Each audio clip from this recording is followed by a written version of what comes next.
The notice was plain. Just a torn paper with neat handwriting, pinned to the old board at Willow Street College. Room for rent. Quiet neighborhood. Affordable. Call Adam. No one walking by that morning knew how much this tiny sign would change lives. Rachel Morgan didn't either. She stopped, her fingers brushing the faded ink. Her classmates usually mocked these ads. Only desperate students take such places. They laughed. But Rachel's eyes stayed fixed, drawn by something she couldn't explain. A strange pull told her this was more than just a room. Adam Carter, the man behind the words, had written them with a heavy heart. At 38, a widower, he worked long hours as a clerk. His pay barely stretched across rent, bills, and caring for his lively 8-year-old daughter, Emma. His house was small, floors creaking, paint peeling. Still, it held both Emma's laughter and the quiet of his late wife. Renting out the upstairs wasn't his choice. It was his need. Rachel dialed. Hello. The voice was deep, tired, cautious. Hi, I saw your notice. Is the room still available? A pause, long enough for her to doubt. Then, yes, you can come today if you'd like. The Carter home stood at the end of a narrow lane, tucked between hedges. Rachel stopped at the gate, suitcase in hand.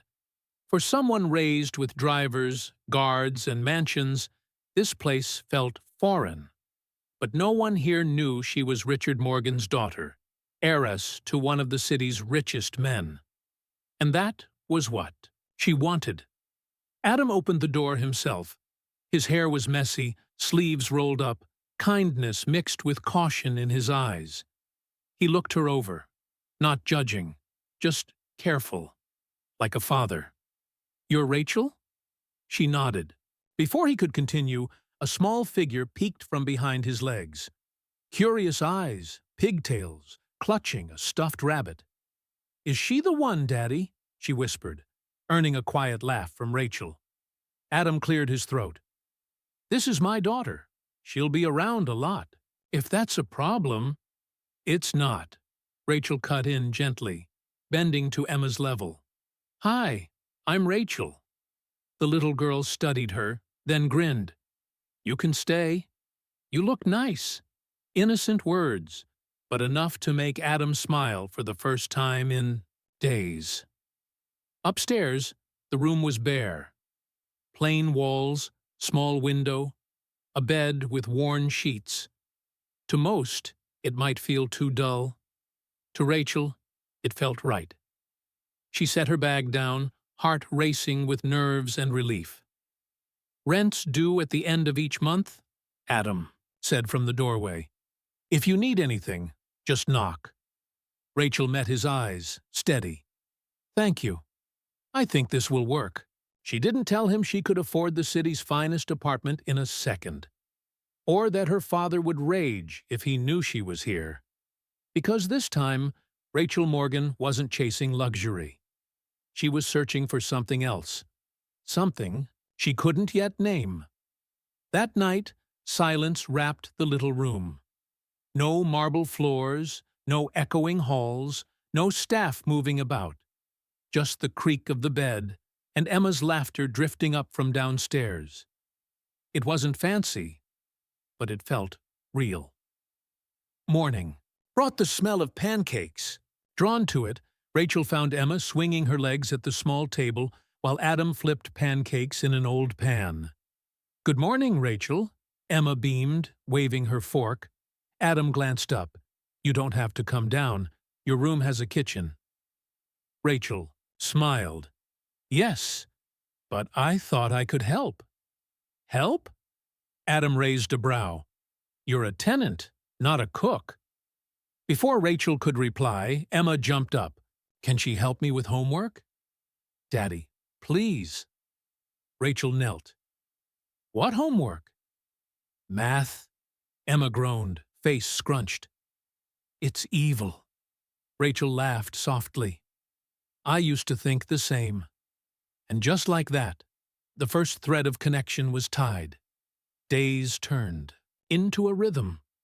Classes in the morning, home in the afternoon, evenings often with Emma, helping with homework, hearing her stories, even reading bedtime tales when Adam worked late. Soon, Emma started calling her big sister. One evening, while Rachel braided Emma's hair, Adam watched from the doorway. His face, lined with tiredness, softened. Emma had only known his voice, his hands, his care. He never complained, but he knew she longed for a gentle, motherly warmth. Clearing his throat, he said, "She's taken to you."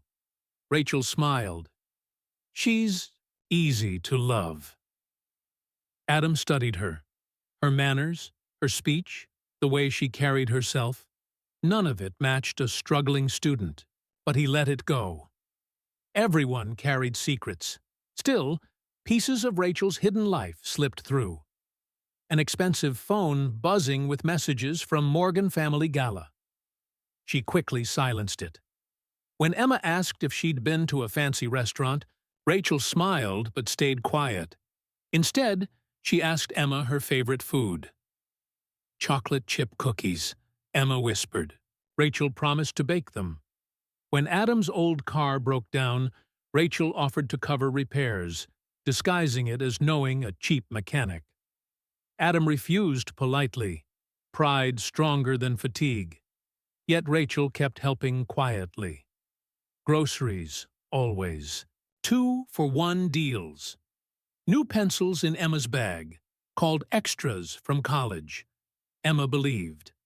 Adam noticed. One night, after Emma slept, Adam stepped outside and found Rachel on the porch, gazing at the sky. "Do you like it here?" he asked. Rachel turned, green eyes glowing in the light. "More than I thought I would. Most students don't want to live in an old house with a single dad and a kid." Rachel's smile was soft, almost sad. "Most students aren't looking for what I'm looking for." Adam's brow furrowed. "And what's that?" Rachel hesitated, then whispered, "A place that feels like home." Adam didn't push, but her words stayed with him long after he went inside. Rachel soon noticed Adam's quiet sacrifices.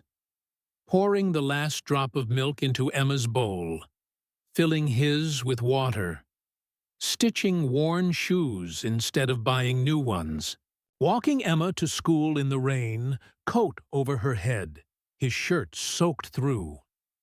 To Rachel, these small things shouted louder than words. Adam was a man who bore weight silently. One Saturday, Emma tugged her sleeve. "Daddy said we can't go to the fun fair. Too expensive. But I don't mind." Her voice wobbled, though she tried to sound strong. Rachel's heart sank. That night, she searched for discount tickets. A week later, Emma squealed as the three of them entered the fairgrounds. Adam frowned at the passes, but Rachel said quickly, "Free from my college. Promotion." He narrowed his eyes, but stayed silent. Emma's laughter was worth more than questions. Rachel's quiet giving continued. Grocery bags explained with 2-for-1. Notebooks slipped into Emma's bag as professor extras. When Adam's car broke again, she left money in an envelope marked college refund. Adam wasn't blind. He noticed. Adam didn't know what to say. Pride and gratitude wrestled inside him, each pulling in opposite directions. He wanted to tell Rachel to stop, to insist that he could handle things on his own. Yet he couldn't bring himself to do it. Not when her kindness was offered so gently, without pity, as if she understood exactly how to give, without making him feel small. One evening, Emma had drifted off on the couch, her little hands wrapped tightly around her stuffed rabbit, her lips parting in soft, peaceful breaths. Adam tucked a blanket over her shoulders, his chest tightening with the ache of love only a parent could feel. He stepped outside onto the porch, needing a moment of quiet. Rachel was there, cradling a chipped mug of tea, steam rising into the cool night. Her gaze was far away, as if she were chasing thoughts she couldn't put into words. Adam leaned on the railing, his voice low. "You do a lot for us." Rachel blinked, startled. Well, Emma feels like a little sister to me." Adam studied her in the soft porch light, the way her green eyes avoided his. "You buy more than you should. Groceries, school supplies, even those fare tickets." Her chest tightened. "Do you want me to stop?" He shook his head, a weary smile flickering.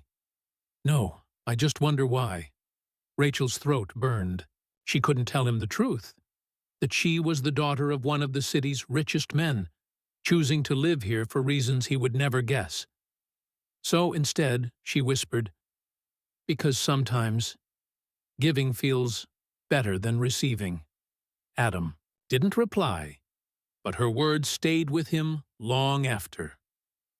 The next day, his pride was tested again.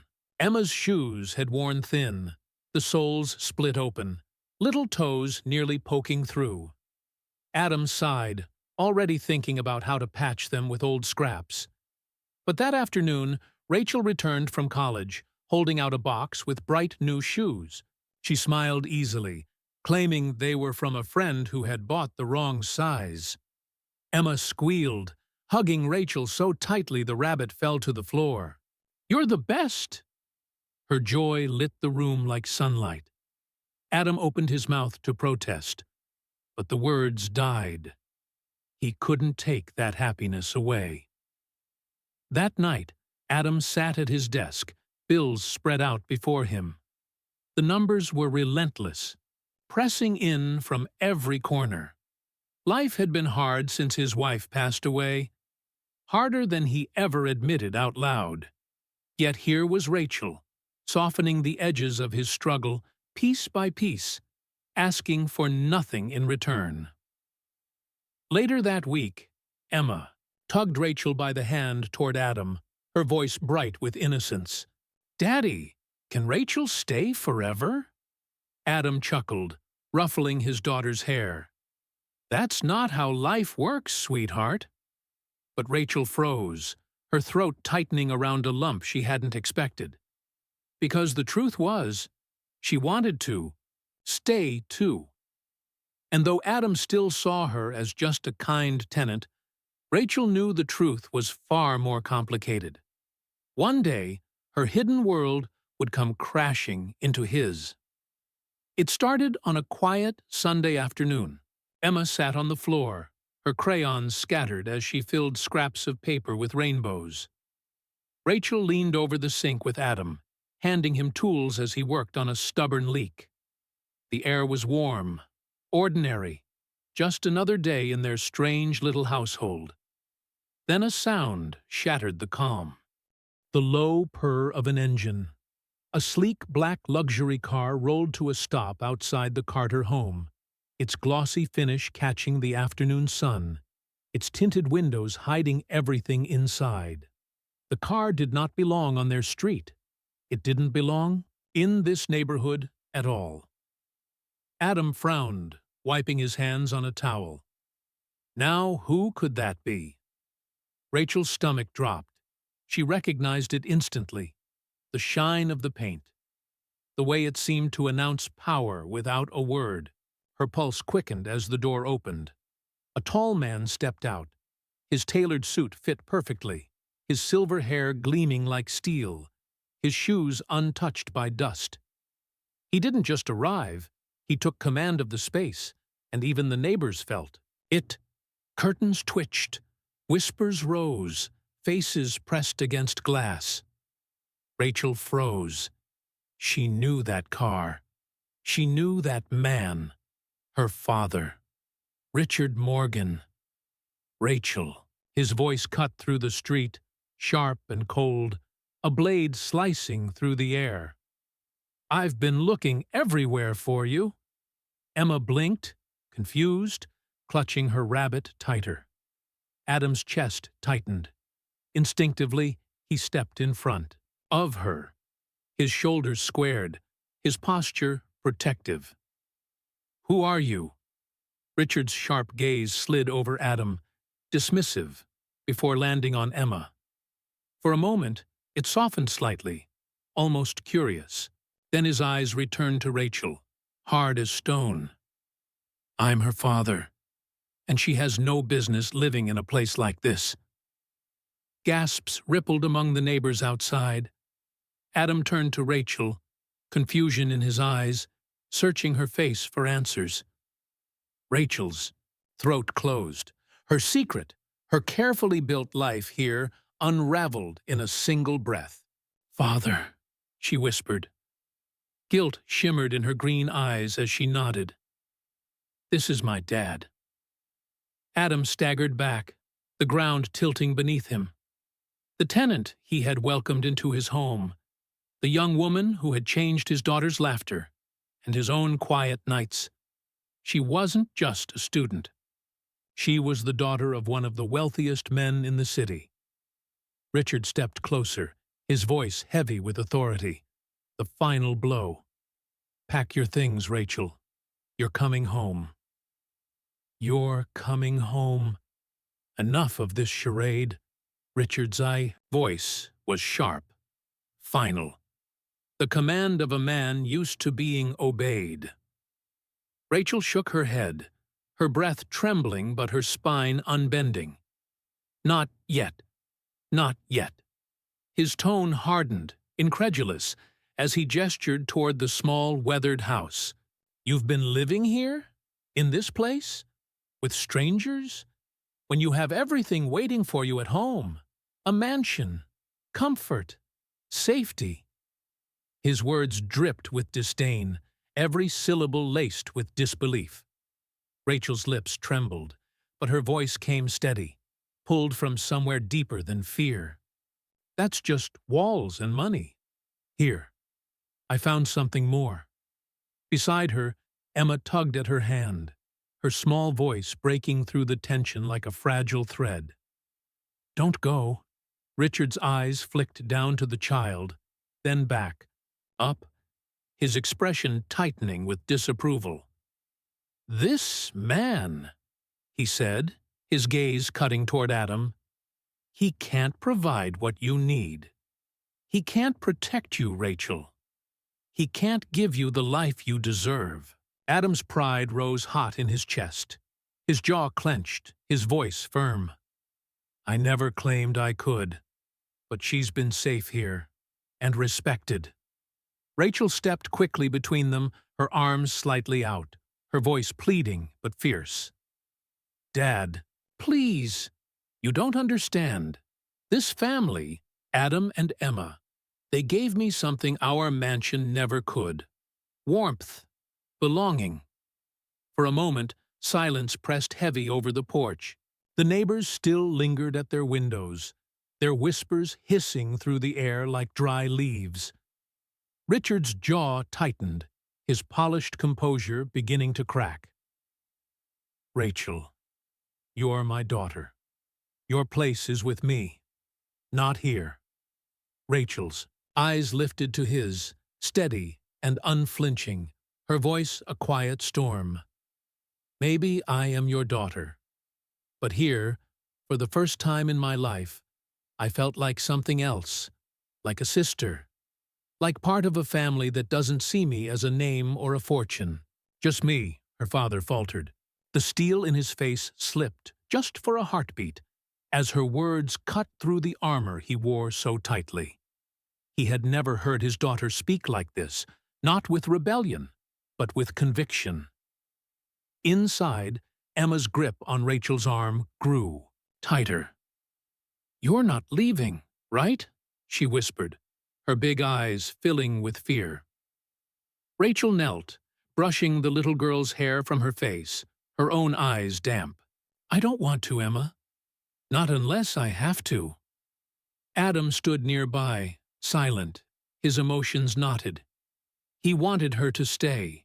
God, he wanted that more than he'd admit. But reality pressed hard against his chest. Rachel didn't belong to his world. Not really. Yet when he saw the tears spilling down Emma's cheeks, his heart ached like it hadn't in years. Finally, Richard let out a long, heavy breath, his shoulders rising and falling. "We'll discuss this at home, Rachel." His eyes swept the room, pausing reluctantly on Adam. His voice softened, only slightly. "I see this place means something to you." Rachel rose, her hand still wrapped around Emma's. Her chin lifted, steady with quiet defiance. "It means everything." And in that moment, Richard Morgan, man of fortune, power, and unshakable control, realized something he had never considered before. His daughter's heart might hold a wealth far greater than all the riches he had ever gathered. The Carter house had never felt so heavy. The air, once filled with Emma's laughter and Rachel's soft footsteps, now pressed against the walls like a weight. Adam sat at the edge of the couch, the scattered bills glaring up at him from the desk. Rachel lingered by the window, her hands clenching the curtain until her knuckles turned pale. Emma curled up in the corner with her stuffed rabbit, her little body tense, her joy dimmed by worry she couldn't put into words. At last, Adam spoke. His voice was low, careful, carrying both strength and pain. "Rachel, your father's right. You don't belong here." Adam's words cut through the silence like a blade. His voice was low but steady, heavy with truth he hated to admit. Rachel turned sharply, her eyes blazing with hurt. "Don't say that. I chose to be here. With you. With Emma." Adam sighed, pressing his fingers against his temples as though trying to ease the pounding in his head. "You're different. Anyone can see it. The way you speak, the way you carry yourself, even the way you try to hide the little acts of generosity. I should have guessed you weren't just another student." Rachel stepped closer, her voice firm despite the quiver in her chest. "So, what if I'm different? That doesn't change how I feel about this place." Adam lifted his gaze to her, his dark eyes weary, shadowed by years of hardship. "You deserve more than creaky floorboards and patched shoes. You deserve safety, comfort, things I can't give you." Rachel's voice trembled, but she stood tall, every word carved from the depth of her heart. "Do you really think comfort matters more than love? Do you think laughter around a small dinner table means less than chandeliers and marble floors? Do you think a mansion filled with strangers and servants feels like home?" Adam hesitated. Her words stirred something raw inside him, but his pride roared louder. "Rachel, your father can give you everything. I can barely give Emma enough." The room fell silent. Then a small voice broke it. "But you give me everything, Daddy." Emma's voice cracked as tears welled in her eyes. She rushed forward, grabbing Rachel's hand with desperation. "And Rachel makes us happy. Please don't make her go." Rachel dropped to her knees, hugging Emma tightly, her tears slipping free. "I'm not going anywhere, sweetheart," she whispered, though her heart twisted with fear. She wanted her words to be true, but she knew promises could shatter. Adam's chest tightened at the sight. He wanted to believe her. He wanted her to stay. But the weight of reality pressed harder than the hope blooming in his chest. That evening, Richard Morgan returned. He expected to find Rachel with her bags packed. Instead, he found her at the small dinner table with Adam and Emma. A plain meal of soup and bread sat between them. Emma giggled at something Rachel had whispered, and Rachel's soft smile lit the room with quiet joy. Adam, though mostly silent, watched them with an expression Richard could not easily name. Protective, tired, yet content in a way money could never buy. Richard's voice boomed, breaking the fragile peace. "Rachel, enough of this nonsense. Come home." Rachel rose, her shoulders squared. "Home? Dad? This—" She gestured to the humble table, to Emma's beaming face, to Adam's quiet strength. "This feels more like home than the mansion ever did." Richard's brow furrowed. "You're blinded by sentiment. This man," he pointed at Adam, his tone sharp as steel. "He can't give you stability." Adam stood, his jaw tight, his voice steady. "He's right. I can't." The words cut Rachel's heart like glass. She turned to him, her eyes wide with hurt. But Adam pressed on, forcing strength into his voice, even as it broke inside him. "Rachel, you need to go with him. You'll have a future there." Rachel shook her head fiercely, fire burning in her eyes. "My future is my choice, and right now, I choose to stay." The room froze in silence. Emma's small hand gripped Rachel's tightly, her tear-streaked face moving between the adults. "Why can't she stay with us forever?" she pleaded. For once, Richard had no answer. His daughter's defiance, the child's innocence, and Adam's quiet dignity struck him all at once. For the first time, he truly saw not just a struggling man, but a father who carried love like armor, who gave without wealth, who endured without complaint. Rachel's voice softened, trembling but steady with truth. "Dad, don't you see? Here, I'm not a millionaire's daughter. I'm just me, and that's all I want to be." Richard exhaled slowly, his certainty faltering. His shoulders sagged, the weight of power slipping away, replaced with something far heavier: doubt. Adam stood still, torn between his pride and the longing in his chest. He knew that whatever choice came next, nothing would ever be the same. That night, the house felt like it was holding its breath. The storm of Richard Morgan's visit lingered in the walls. Rachel barely slept, torn between her loyalty to her father and the warmth she had found here. Adam paced the small living room, the weight of unspoken feelings heavy on his shoulders. And Emma, innocent yet deeply aware, clutched her rabbit close, as if afraid happiness might slip away in the night. The next morning, Richard returned. This time, his steps were slower.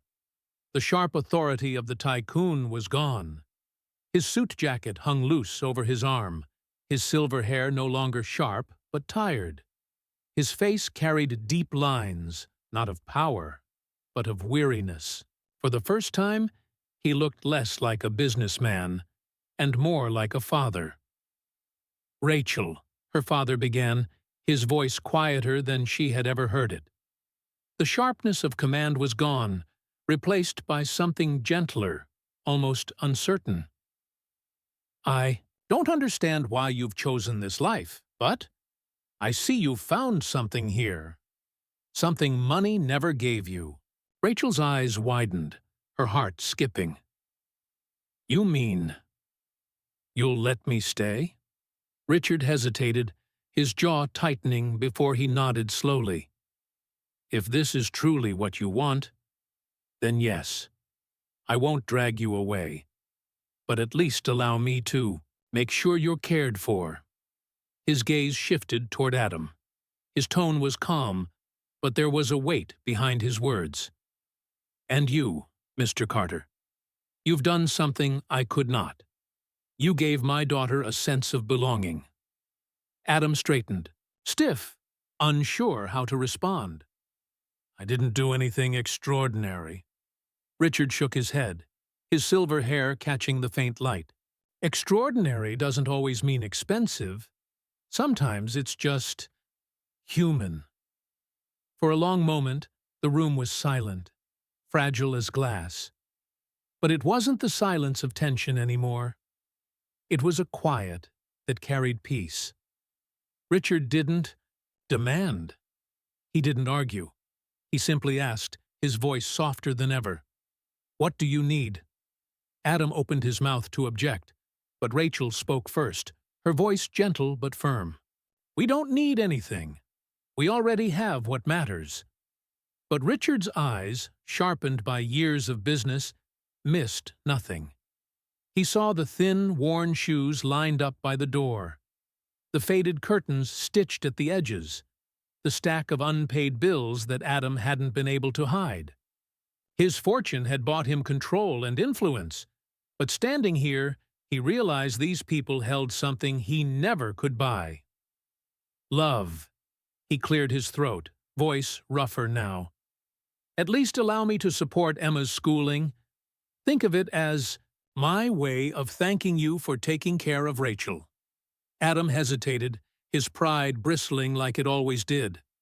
But when he looked down and saw Emma's eyes shining with hope at the mention of school, his resistance weakened. He exhaled slowly, then gave a small nod. "All right," but nothing more. Rachel's throat tightened as tears filled her eyes. She whispered, "Thank you, Dad." Life slowly settled into a new rhythm. Rachel continued her classes, still living in the upper portion of the Carter home. Emma thrived, her new notebooks and sturdy shoes making her beam. But her favorite part of the day never changed, curling up in bed as Rachel read her stories until sleep claimed her. Adam remained cautious, but each evening when he returned from work and heard Emma's laughter mingling with Rachel's voice, something inside him softened. Slowly, without even realizing it, he began to see Rachel not as a tenant, but as something far more. She was family. One quiet evening, the three of them gathered around the dinner table. Soup simmered in chipped bowls. Bread sat warm between them. Rachel looked up and caught Adam's gaze across the table. For a moment, words weren't needed. His dark eyes carried gratitude he could never fully speak, while hers carried affection she hadn't yet found the courage to confess. Then Emma, with her unshakable joy, broke the silence. "This feels like forever, doesn't it?" Adam chuckled, shaking his head gently. "What do you mean, sweetheart?" Emma grinned, her eyes twinkling. "Like Rachel will always be here. Like we're a real family." Rachel's throat closed with emotion, but she forced a smile through it. "Maybe forever starts with moments like this." Later that night, Richard stood outside the small house, watching from the quiet street. Through the glowing window he saw his daughter seated at the table, laughter spilling into the air. He didn't see the lonely girl who had once wandered marble halls without warmth. He saw her radiant, alive, surrounded by love. His lips parted in a whisper meant only for himself.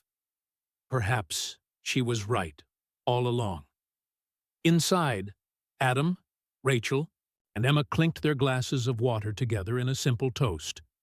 No golden chandeliers, no silver trays, just warmth, laughter, and belonging. And as Rachel looked around the modest room, her heart swelling with peace, she understood the truth she had been chasing all along. The richest treasures aren't counted in money or marble. They live in the hearts that open their doors and choose to stay.